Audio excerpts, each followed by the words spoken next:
All right. Well, let's get into what's going on while Diddy is on the stand right now.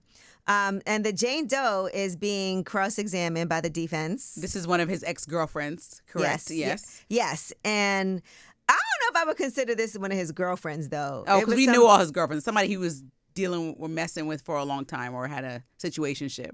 Well, she acknowledged yesterday that texting hotel night was fun, but she said those feelings were for Combs. It wasn't supposed to be for the entertainers that she hired to, come and be there. It was two entertainers, two men that they hired, and she was reading aloud some text messages between her and Diddy. He texted her to call a specific person and then said, or Paul is free. And then she liked the message and... previously she had said she wasn't really in the mood for all of that, but then it looks like she was saying that it was fun and she wanted him to take her out and romance her. She said she received any type of affection from him with open arms.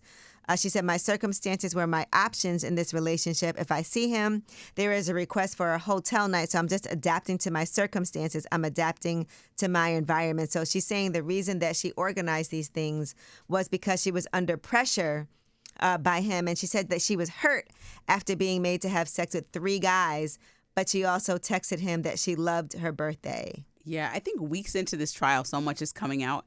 And a good person to watch, and not just because I work for the network, is Banfield on News Nation, because she really breaks down. People are like, how is this connecting the dots to trafficking and all the other things he's charged with?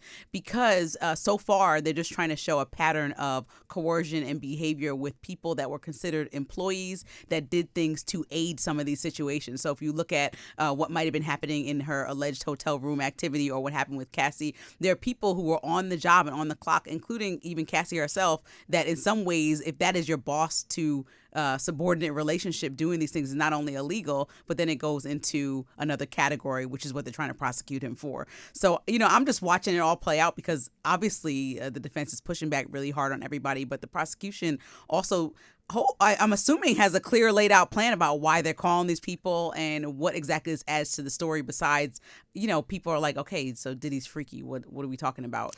Yeah, because she's reading these text messages aloud. She said, I love you so much as my friend, my lover, my boyfriend, even though you don't like that word. Right. According to the message. And she actually was crying on the stand while she was reading this and getting very emotional. Talking about these hotel nights and how much she loves spending time with him.